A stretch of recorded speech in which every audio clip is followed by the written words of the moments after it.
Yeah, I've worked for the National Trust for 12 years. I'm a horticulturalist by training. This is my 43rd year working in horticulture.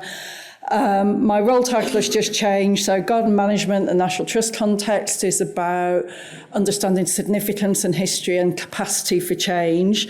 And the access part is an increasing new strategy element for the National Trust. And it's about social inclusion and also about handing over land and space to other communities to use and not actually looking after everything ourselves. So it's a big shift in change. So we, in the National Trust, we've got over 260 gardens, 200 parklands. We're the largest owner of historic landscapes in the world and also of living collections as well. And what I'm interested in talking today, and actually an invite to you all to actually, involve the voices of gardeners and actually allow us as horticulturalists to develop our CPD and training in wider humanities research. Looking at the intangible heritage that we've got in ICOMOS, many of these oral traditions, performing arts, social practices, craft skills, these are all things that we do in horticulture. We just haven't known them as that. And increasingly looking at horticultural techniques around the world. We're working with a Japanese researcher about introducing more Japanese garden techniques into our gardens, for example. There's a lot more that we can do. But looking at the intangible heritage and how that links with our English gardens and English gardening styles and the influences from around the world in what is a significant global plant palette. So within heritage sector, the language that we use is very well known with colleagues in heritage, in archaeology, and we can describe our buildings and our design landscapes through attributing a value and then going through a system where we actually have a rating. And this is what is used in UK planning policy about, and so that's why I'm involved in it, how can we challenge some of the stakeholders for capacity for change in places that we know are exceptional significance, but we want to make changes to them. What you will see from this is that these can be layered in living collections, but it's very rarely been done that we use this terminology when we're talking about literally a living artefact, some of which are the only existing thing on the planet. The only plant. We have plants in our National Trust that are rarer than the giant panda, for example.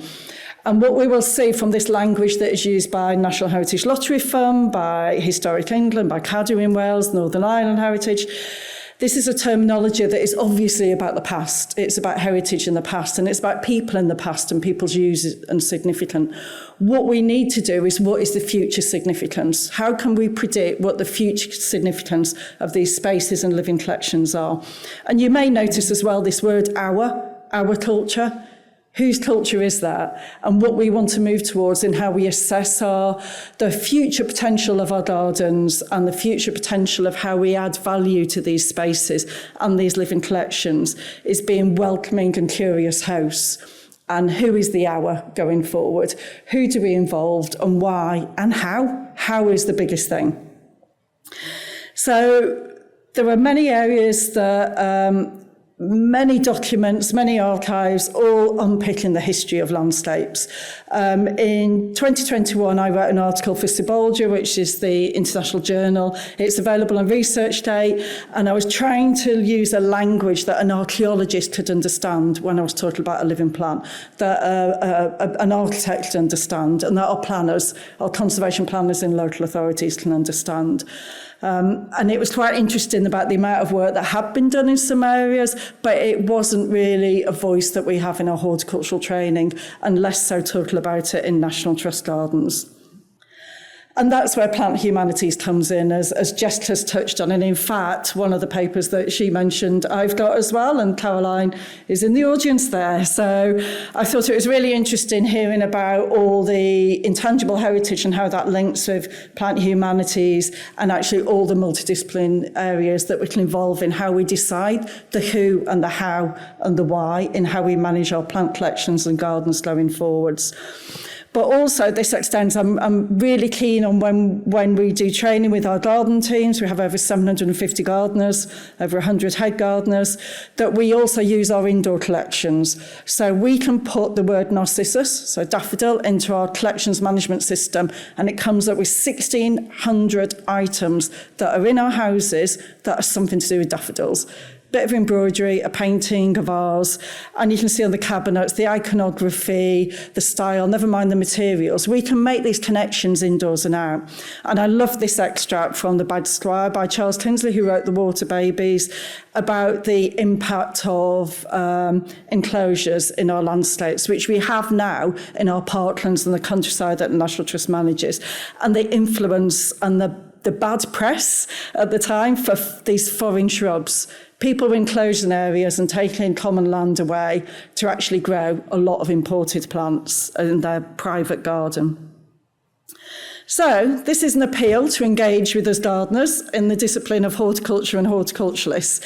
And I just wanted to give you some facts that may not always be in amongst your discipline about just the amazing plant world. Just under 400,000 plant species, and again, known to science. Those plants exist. They are known by their local communities. Sometimes there is plant blindness, they're over familiar with a plant that is a weed in your country that we may treat quite significantly. So it's about the plant world, not just what we've documented. And again, this command and control of botany. 21% face extinction. These are 21% of the ones we've recorded. We know there are many plants that will go extinct before we even knew they existed in our records. There are only 1,500 native plants in the UK. Imagine our gardens with only 1,500 plant species. Many of our gardens have more than that on their plant list, but we only have 1,500 native species. However, horticulture has caused a lot of problems. We've introduced a lot of plants that have become invasive. So approximately 60% of our invasive plants in the UK, it's because of the gift of gardeners that we've introduced them. And with changing climate, that invasive quality of some plants is going to get more. You'll be familiar with Himalayan balsam, Japanese knotweed, Rhododendron ponticum, which we're spending millions on, the government spends millions on eradicating the seeds, the first seeds of Rhododendron ponticum to arrive in the UK, arrive at Kedleston Hall. And we have the letter and we have the seed packet. 1763, we need a plaque on the wall for Kedleston to say sorry for many things, including the rhododendron. But key, 75% of plants of garden plants have Asian origins, but most of our garden plants aren't native to anywhere. They are man-made plants with an amazing hundreds of years of the nursery industry and plant breeding and selection and sometimes natural mutation.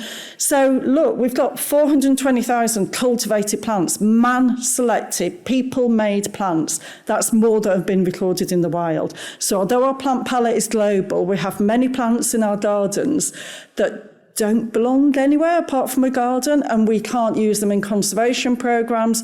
We can't reintroduce them to habitat creation in Chile because they are so distant from their ancestor that was originally introduced. And just a quick snapshot from the Camellia Society.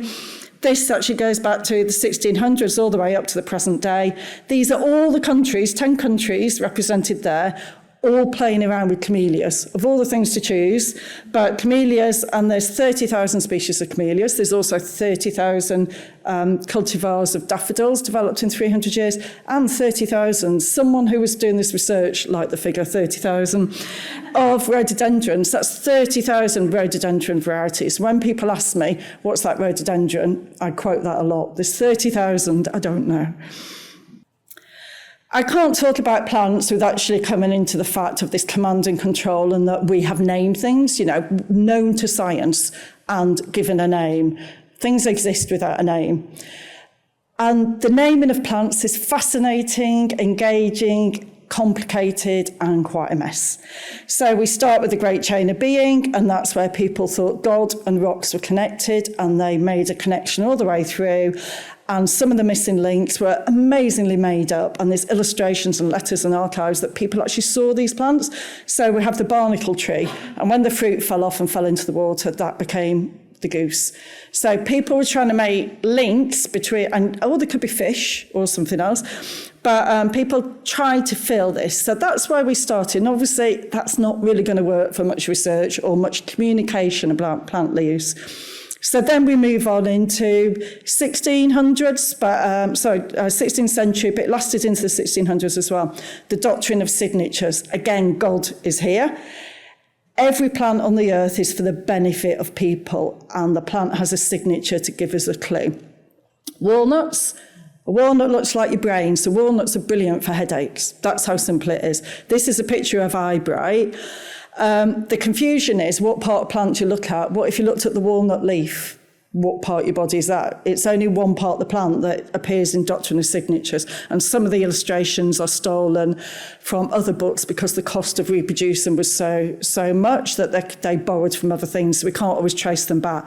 This image here is the lungwort. Apparently the leaves look like lungs, and it's got spots on, so that must mean you've got a bit of a cough or a bit of an issue with your lungs. And the botanical name of that is pulmonaria, from pulmonary. So actually these stories are translated through Linnaeus and through science. So then, with all of this confusion, we get Linnaeus, known as the father of botany, with the binomial system. He wasn't the first to do it, but he's often the one who's clear. And he was the first to make it a much broader subject and write about it, but there were botanists before who were coming up with this system. And there's a lot of contention about Linnaeus, but also he didn't lose all the indigenous names. He translated them into Latinized words. It's not really Latin. So pulmonaria, because that was the flow.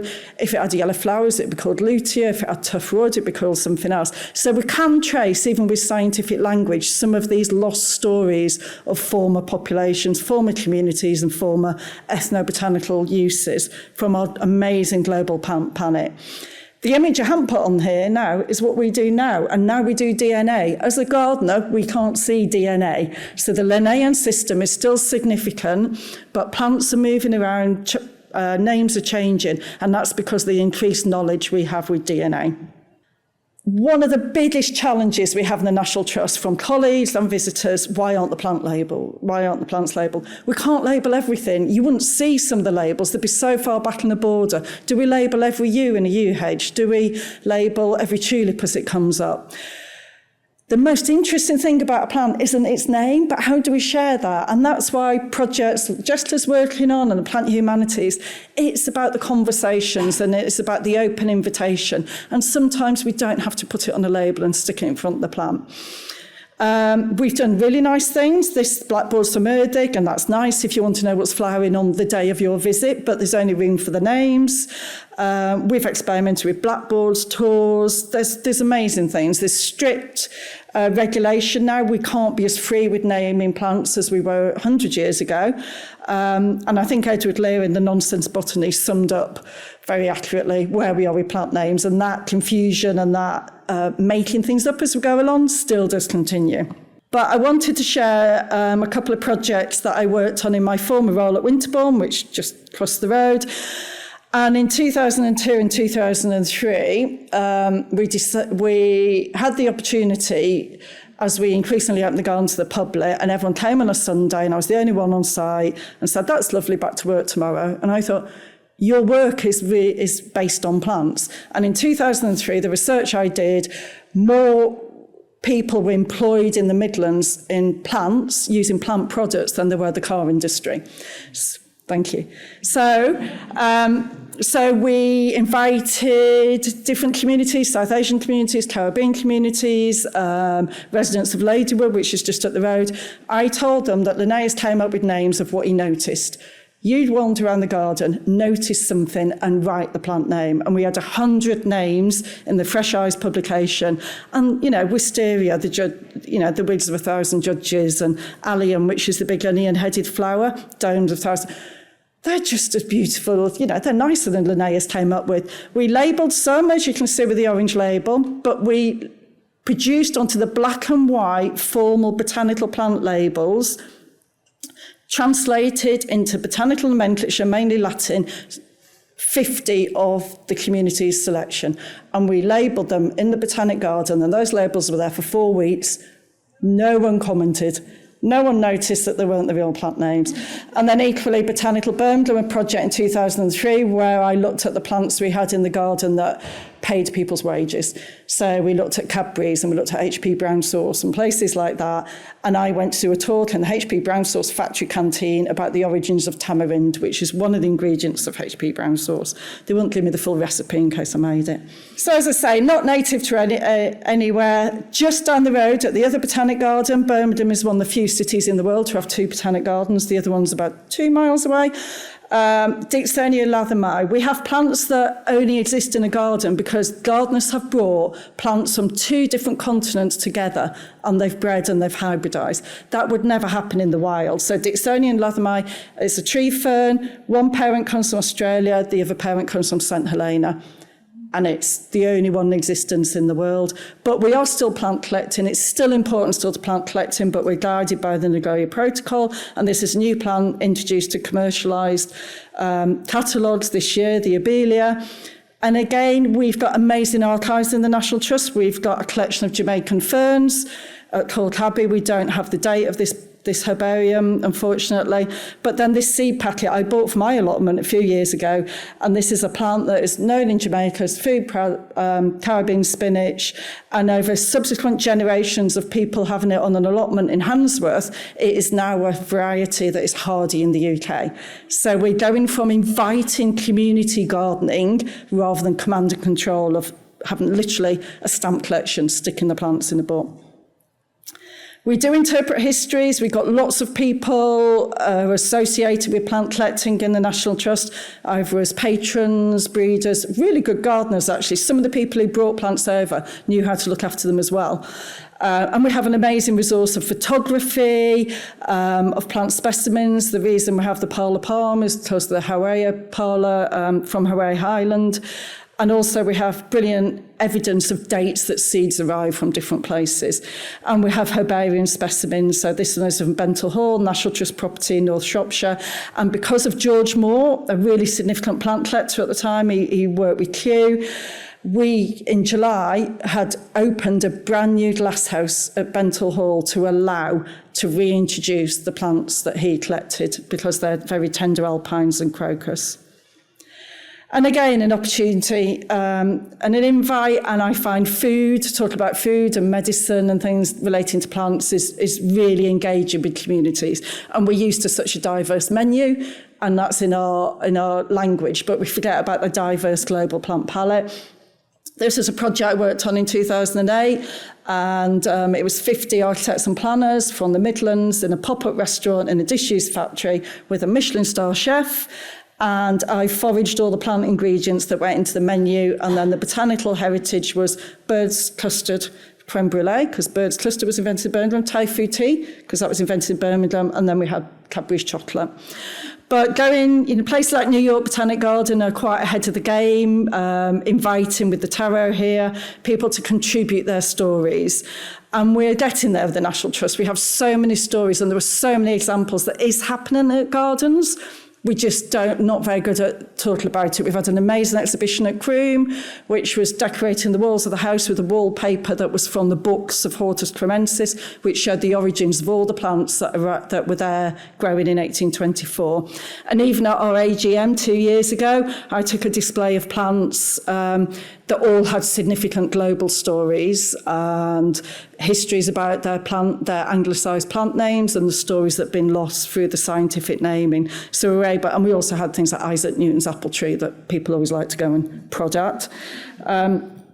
But finally, what I find really interesting is even in our mindset of how we celebrate the seasons in England, it's all based on non-native plants. These are 4 images from the National Trust website launching the seasons. We're getting to Christmas, so I'll put that on first. Remember I said there's only 1,500 native plants in the UK. Only 5 of those are evergreen, out of 1,500. So most of your greenery, no matter what folklore it is and about bringing in boughs and stuff, a lot of that is non-native. We move into snowdrops. Snowdrops aren't native. We go into apples and cherries for blossom, and the National Trust does that very well. we don't have. Eating apples aren't native to Britain, and even the crab apple wasn't used in apple breeding. It's from Kazakhstan. Our cherries, 46,000 cultivars of cherries, they haven't come from a British one. And then we get into what's more English than a village green with the conker tree on? Conker trees aren't native. So we are used to birthday cards, postcards, celebrating festivals. How can we invite global communities to invent new plant-based and new seasonal festivals with us? How can we adopt some of those festivals? Because we've already done it, we just didn't tell anyone, and it's not in our history to acknowledge that the conker tree isn't English. Thank you.